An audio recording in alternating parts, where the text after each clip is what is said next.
বিসমিল্লাহির রহমানির রহিম। প্রিয় শিক্ষার্থী এবং দর্শকবৃন্দ, আশা করি সবাই সুস্থ এবং ভালো আছি। আপনাদের সাথে আছি আমি মোহাম্মদ শাকিল মিয়া, সহকারী শিক্ষক, শাকতলী উচ্চ বিদ্যালয়, নাঙ্গলকোট, কুমিল্লা।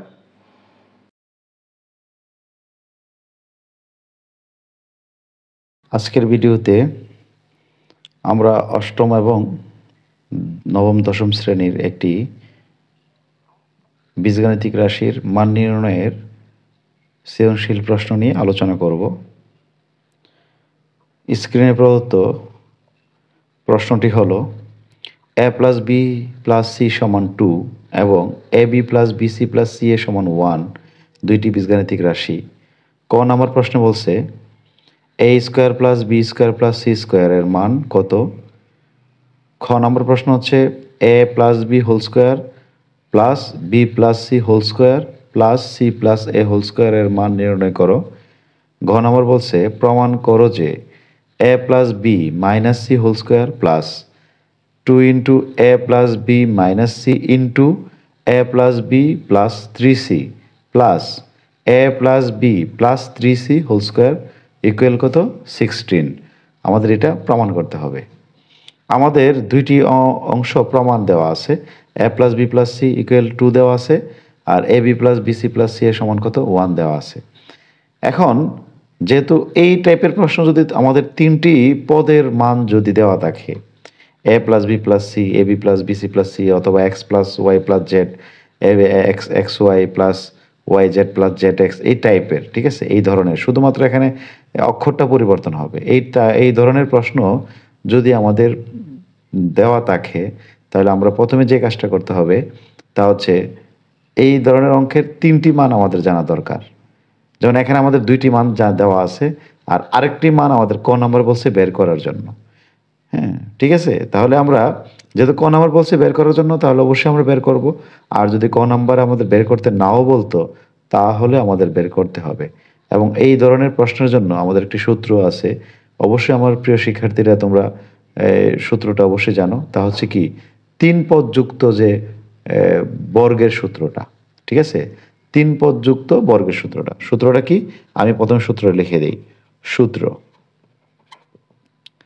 এ plus B plus C whole square সমান A square plus B square plus C square plus 2ab plus 2bc plus 2ca। আমরা কিন্তু এই সূত্রটা জানি, এটা হচ্ছে 3 পদ বিশিষ্ট বর্গের সূত্র। এখন আমাদের কি করতে হবে, এই এ প্লাস বি প্লাস সির মানটা জানা থাকতে হবে, A square plus B square plus C square মানটা জানা থাকতে হবে, আর এখানে আমাদের যে এই বাকি যে অংশটা আছে এই অংশের মান জানা থাকতে হবে।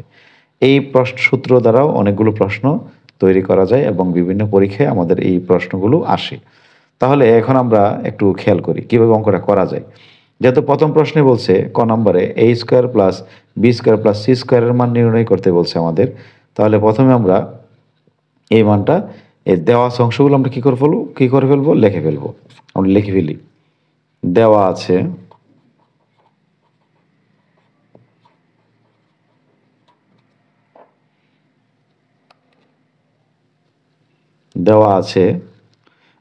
কি দেওয়া আছে, A plus B plus C সমান সমান 2 এবং A B plus BC plus C A সমান সমান 1। এই দুইটা অংশ আমাদের দেওয়া আছে, আমাদের বলছে এই অংশের মান বের করার জন্য। তাহলে আমরা কি করব, আমাদের যে সূত্রটা আছে আমরা সূত্রটা এখন লিখে দিতে পারি। এখন দেখো এই A square plus B square plus C square সূত্রটা ডাইরেক্টও লেখা যায়। কিভাবে, যদি তুমি A square plus B square C plus C square সূত্র ডাইরেক্ট লেখো, তাহলে সূত্রটা হবে এরকম, A square plus B square plus C square সমান সমান A plus B plus C whole square minus 2 into A B plus BC plus C A. কেন বলো তো, এই যে আমরা এই অংশটাকে যদি আমরা এই পাশে আনি, তাহলে অবশ্যই যেহেতু এটা প্লাস আকারে আছে, এই পাশে আসলে কি হবে মাইনাস হবে। তা আমরা ডাইরেক্ট লিখতে পারি, আমরা লিখি, আমরা জানি A square plus B square plus C square সমান সমান A plus B plus C whole square minus 2 into A B plus BC plus C A. এই হচ্ছে আমাদের বিষয়টা। এখন দেখো আমরা এখন যদি মান বসাই, আমাদের a প্লাস বি প্লাস সির মানটা কত? 2। তো আমরা লিখে ফেলতে পারি 2 minus 2 into A B plus B C plus C এর মান কত? 1। আমরা 1 লিখতে পারি। তাহলে কি পেলাম আমরা? 4 মাইনাস 2। তাহলে কত হলো? 2 হলো। এ হচ্ছে আমাদের প্রশ্নের উত্তর। তো প্রিয় শিক্ষার্থীরা, আশা করি তোমরা এই প্রশ্নটি খুব সহজেই বুঝতে পেরেছ। ক নাম্বার প্রশ্নে আমাদের আনসার হয়ে গেল। খ নম্বর প্রশ্ন বলছে A plus B whole square plus B plus C whole square plus C plus A whole স্কোয়ারের মান কী করতে হবে? নির্ণয় করতে হবে। তা আমাদের দেওয়া আছে, তো দুইটা অংশ দেওয়া আছে। এখন ক নাম্বার থেকে কিন্তু আমরা কার মানটা পাই? এই যে A square plus B square plus C square মানটা পাই। তাহলে খ নাম্বার শুরুতে আমরা লিখব ক হতে পাই A square plus B square plus C square মানটা যেটা পেয়েছি আমরা এটা লিখে ফেলবো। তো লিখে ফেলি আমরা।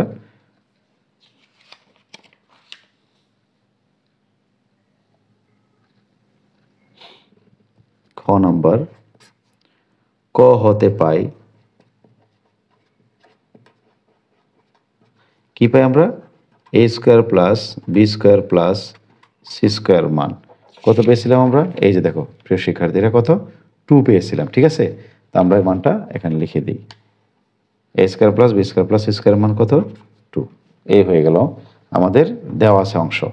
এখন আমাদের যেহেতু বলছে মান বের করার জন্য, এই যে দেখো আমাদের যেহেতু প্রশ্ন করছে এখানে এই অংশের মান বের করার জন্য, তাই আমরা প্রদত্ত রাশি লিখে এই অংশটাকে আমরা লিখতে পারি। আমরা লিখি প্রদত্ত রাশি, প্রদত্ত রাশি কি আছে? প্রথমে A plus B whole square plus B plus C whole square plus C plus A whole square. তাহলে আমরা এখন কি কাজ করব? এই টাইপের প্রশ্ন দেওয়া থাকলে আমরা প্রথমে কি করব? এ প্লাস বি বি হোল স্কোয়ারের সূত্র যেটা আছে সূত্র লিখে ফেলবো। সূত্র কি আছে? A square plus 2ab plus B square, এটা হবে কি লিখবো আমরা? B square plus 2bc plus C square, আর এটাকে লিখতে পারি C square plus 2ca plus কত? A square. এখন দেখো এ স্কোয়ার কয়টা আছে? এখানে এখানে একটা, এখানে একটা, কয়টা? 2টা। ঠিক আছে, বি স্কোয়ার আছে কয়টা? এখানে একটা, এখানে একটা, কয়টা? 2টা। সি স্কোয়ার দেখো এখানে একটা আছে, এখানে একটা আছে, কয়টা হলো? 2টা। আর বাকিগুলো কিন্তু একটা একটা আছে, 2ab একটা, 2bc একটা, 2c একটা। তা আমরা লিখতে পারি 2ab 2bc এবং 2ca। দেখো এখন আমরা যদি এই প্রথম তিনটা থেকে যদি আমরা 2 কমন নেই, কি থাকবে আমাদের? A square plus B square plus C square. আর বাকি তিনটা থেকে যদি আমরা তিনটি পদ থেকে 2 কমন নিলে কি থাকবে? 2 into A B plus BC plus C A. তাহলে বলো তো A square plus B square plus C square মানটা কত ছিল? 2 ছিল। তা আমরা মানটা এখন বসিয়ে দিতে পারি। Plus 2 into A B plus BC plus C এর মানটা কত ছিল? এই যে দেখো আমাদের প্রশ্ন দেওয়া ছিল কত? 1। তাহলে আমরা লিখতে পারি 1। তাহলে আমরা A B plus BC plus C এর জায়গায় কত লিখতে পারি? 1 লিখতে পারি। তো 2 ইন্টু 2 4 আর 2 একে 2, কত হয়ে গেল? 6 হয়ে গেল। এটি হচ্ছে আমাদের উত্তর। আমি আবার বলি প্রিয় শিক্ষার্থীরা, প্রথমে আমরা ক নাম্বার থেকে যে মানটা পেয়েছিলাম, ক নাম্বার থেকে এই মানটা লিখেছি। তারপর প্রদত্ত রাশি লিখে আমরা প্রথমে কি করলাম? বর্গের সূত্র ইউজ করে তারপর যোগ বিয়োগগুলো করে প্রত্যেক 3টি পদ করে কমন নিয়ে আমরা যে মানগুলো পেয়েছি এই মানগুলো সরাসরি কিন্তু আমরা কি করতে পারি? মান বসাতে পারি। আমরা মান বসিয়ে মানটা কত পেয়ে গেলাম? 6 পেয়ে গেলাম। ঠিক আছে, এখন আমাদের তৃতীয় প্রশ্ন, প্রমাণ করো যে A plus B minus C whole square plus 2 into A plus B minus C into A plus B plus 3c plus A plus B plus 3c whole square সমান 16 দেখাতে হবে। ঠিক আছে, তাহলে আমরা এই প্রমাণ দেখানোর জন্য আমরা কি লিখবো? লেফট হ্যান্ড সাইড লিখবো। আমরা লিখবো লেফট হ্যান্ড সাইড। তাহলে কি? Left hand side. আমরা লিখি লেফট হ্যান্ড সাইড। তো লেফট হ্যান্ড সাইডে কি দেওয়া আছে? A plus B minus C whole square, তারপর দেওয়া আছে plus 2 into A plus B minus C into A plus B plus 3c plus A plus B plus 3c whole square. এটা আমাদের দেওয়া আছে। ঠিক আছে, এখন প্রিয় শিক্ষার্থীরা তোমরা একটু জিনিস খেয়াল করে দেখো, এই যে এখানে যে বর্গের মধ্যে যে অংশটা আছে, বর্গের ভিতরের যে অংশটা আছে, আর সর্বশেষে যে বর্গের ভিতরে যে অংশটা আছে, দুইটা অংশ কিন্তু মধ্যে আছে কিনা, বুঝতে পারছি কিনা আমরা? তাহলে দেখো, এখানে অংশটা মধ্যে আছে, শেষের যে বর্গের অংশটা সেও কি আছে, মধ্যে আছে। ঠিক আছে, যদি এমন হয়, কখনো যদি তোমরা কোনো অঙ্ক এমন দেখতে পাও যে দুইটি বর্গ রাশি মধ্যে গুণাকারে আছে টুর সাথে, তাহলে বুঝতে হবে এটা সূত্র প্রয়োগ করা যাবে। তখন তোমরা কি করবা, এই প্রথম বর্গ রাশিকে একটা অংশ ধরে নাও, দ্বিতীয় বর্গ রাশিকে তুমি আরেকটা অংশ ধরে নাও, ধরে নিলে অঙ্কটা সহজ হবে। তা আমরা লিখি, ধরি a plus B minus c সমান সমান এক্স এবং a plus B plus 3c সমান সমান কত, ওয়াই। আমরা এই দুইটা অংশ কি করলাম, ধরে নিলাম। আচ্ছা, এভাবে ধরার পরে দেখো তো প্রদত্ত রাশিটা কি হয় আমাদের। তাহলে আমাদের লেফট হ্যান্ড সাইডটা কি হবে, তাহলে লেফট হ্যান্ড সাইডে আমরা কি পাই, সুতরাং প্রদত্ত রাশি ধরার পরে কি হয়, দেখো কি হয়, x square plus 2xy plus কত, ওয়াই স্কোয়ার হয় কি না? তাহলে এখানে আমরা কি লিখতে পারি, x plus y whole square. বলো তো আমি কীভাবে লিখেছি এটা? এই যে দেখো, আমরা যদি এ বি অনুসারে পড়ি তাহলে কি পাই, A square plus 2ab plus B square. ঠিক আছে, আমরা লিখতে পারি A plus B whole square. তাহলে এখন বলো তো এক্স এর মান তুমি কত ধরেছিলা, A plus B plus minus C whole square ধরছিলে না? তাই তুমি এটার মানটা লিখে দাও, A plus B minus C. আর ওয়াইয়ের মানটা কত, A plus B plus 3c plus A plus B plus 3c। এই দুইটা মান আমরা ধরে নিয়েছিলাম, দুইটা মান বসিয়ে দিলাম। এখন যদি তুমি যোগ বিয়োগ করো, এ এবং এ যোগ করলে হয় 2a, বি এবং বি যোগ করলে হয় 2b, আর মাইনাস সি আর প্লাসের 3c যোগ করলে হয় কত, 2c হোল স্কোয়ার লিখতে পারি আমরা। ঠিক আছে, তাহলে এখানে যদি আমরা 2 কমন নেই, 2 কমন লিখে থাকবে এ প্লাস বি প্লাস সি, এবং টোটাল অংশটা কার অধীনে আছে, স্কোয়ারের অধীনে আছে। আমরা স্কোয়ারের ভিতরে অধীনে দেখানোর জন্য কি দিতে পারি, সেকেন্ড ব্র্যাকেট দিতে পারি। তারপর আমরা এই যে দেখো, এ প্লাস বি প্লাস সির মান কত ছিল আমাদের, এই আমরা প্রশ্নের দিকে যদি খেয়াল করি, এ প্লাস বি প্লাস সির মান কত ছিল, 2 ছিল। তাই আমরা এই মানটা 2 এখানে বসিয়ে দিই। আমরা যদি বসাই 2 ইন্টু 2, তাহলে কত হলো, হোল স্কোয়ার। তো বলো তো 2 ইন্টু 2 কত হয়, 4 স্কোয়ার। তাই কত হবে, 16 হবে, যেটার মান কত, কার মান, রাইট হ্যান্ড সাইড। এই সে বিষয়টা আমাদের, বুঝতে পারছি? এই সে আমাদের লেফট হ্যান্ড সাইড অংশটার মান 16 পেয়েছি, যেটা আমাদের কার মান বোঝায়, রাইট হ্যান্ড সাইডের মান। কারণ এখানে আমাদের কিন্তু ছিল প্রমাণ করার জন্য যে আমাদের এই অংশের মান কত হবে, 16 হবে। আমরা দেখো, আমরা ক্যালকুলেশন করে এই অংশের মান কত পেয়ে গেলাম, 16 পেয়ে গেলাম। তাহলে প্রিয় শিক্ষার্থীরা, আজকের প্রশ্নটি আমি যদি সর্বশেষ প্রশ্নটিকে আবার একটু আলোচনা করি, আমাদের যে লেফট হ্যান্ড সাইড এবং রাইট হ্যান্ড সাইড দুইটা অংশ দেওয়া ছিল, তার মধ্যে থেকে আমরা লেফট হ্যান্ড সাইড অংশটি তুলে ফেললাম। তুলে ফেলার পর আমরা দেখতে পেলাম কি, যেগুলোর উপর পাওয়ার দেওয়া আছে, মানে বর্গ দেওয়া আছে, ওইগুলো আবার মধ্যে কীভাবে আছে, ইনটু আকারে আছে, এবং তাদের সাথে একটা 2 আছে। তাহলে আমরা যারা সূত্রগুলো খুব ভালো পারি তারা বুঝতে পারতেছি, তাহলে এটা কিন্তু একটা সূত্র আকারে লেখা আছে। তাই জিনিসটাকে ছোট করার জন্য আমরা কি করলাম, দুইটা অংশকে, যে দুইটা ব্যতিক্রম অংশ আছে, দুইটা অংশ কি করলাম, ধরে নিলাম। তোমরা ইচ্ছা করলে এখানে পি কিউ দিতে পারো, এম এন দিতে পারো, ঠিক আছে, ইএফ দিতে পারো, হ্যাঁ, ডি কিউ দিতে পারো, আমরা যে কোনো মান দিতে পারি। আমরা এক্স ওয়াই দ্বারা লিখলাম। এখন আমরা যে ধরলাম এই যে লেফট হ্যান্ড সাইড অংশটাকে, তাহলে লেফট হ্যান্ড অংশটার মান কি দাঁড়ায়, মান দাঁড়ায় কি, এই যে এটার মান দাঁড়ায় এক্স, তারপরে স্কোয়ার আছে, স্কোয়ার দিলাম, এই যে প্লাসের দেখো প্লাস দিয়েছি, টুর অংশ টুতে দিলাম, আর এই টোটাল অংশটাকে আমরা কি ধরেছি, এক্স ধরেছি, তাই এক্স লিখলাম। আর এই টোটাল অংশটাকে আমরা ওয়াই ধরেছি, তাই আমরা কি দিলাম, ওয়াই দিলাম। তারপর প্লাস চিহ্ন দিলাম, আর টোটাল অংশটা ওয়াই, তাই ওয়াই স্কোয়ার দিলাম। এখন সূত্র অনুসারে বললে কি হয়, যে A square plus 2ab plus B square, মানে A plus B whole square. ঠিক পরের লাইনে দেখো আমরা কি করছি, এক্স এর মান যা ধরেছিলাম ঠিক সেই মানটা আমরা এখানে কি করলাম, বসিয়ে দিলাম। আবার ওয়াই এর মানটা যা ধরেছিলাম, এই ওয়াই এর মানটা এখানে কি করলাম, বসিয়ে দিলাম।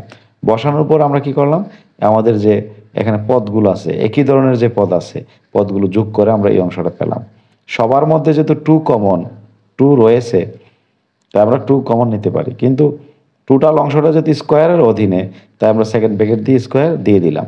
তারপর আমরা এ প্লাস বি প্লাস সির মান কত পেয়েছিলাম, 2, প্রশ্ন দেওয়া আছে তাই আমরা 2 লিখলাম। আর এখানে আছে, সামনে আছে কত, 2, তো 2 গুণ করলে কত হয়, 4 হয়। তারপর স্কোয়ার দিলাম, তাহলে 4 স্কোয়ার কত হয়, 16 হয়, যে অংশটা আমাদের কার মান, রাইট হ্যান্ড সাইডের মান। তো প্রিয় শিক্ষার্থীরা, যারা আমরা অষ্টম এবং নবম শ্রেণীর শিক্ষার্থী, তোমাদের জন্য এই অধ্যায়ে এই প্রশ্নটি ভেরি ভেরি ইম্পর্টেন্ট। বিশেষ করে আমার অষ্টম শ্রেণীর শিক্ষার্থীদের জন্য এই অঙ্কটি ভেরি ভেরি ইম্পর্টেন্ট। তোমরা আলোচনাটি আবার আবার শুনে, হ্যাঁ, যেখানেই সমস্যা হবে এখানেই তোমরা একটু আলোচনাটা ভালোভাবে শোনো এবং খাতায় নোট করো। যদি সমস্যাটি তোমাদের কাছে বোধগম্য হয় তাহলে কি করবা, প্রশ্নটি তুলে আবার নিজেরা নতুনভাবে নতুন করে একটু প্র্যাকটিস করার চেষ্টা করবা। প্রিয় শিক্ষার্থী এবং দর্শক শ্রোতা, আপনাদের মূল্যবান সময় দিয়ে আজকের এই ভিডিওটি দেখার জন্য আপনাদেরকে অসংখ্য ধন্যবাদ।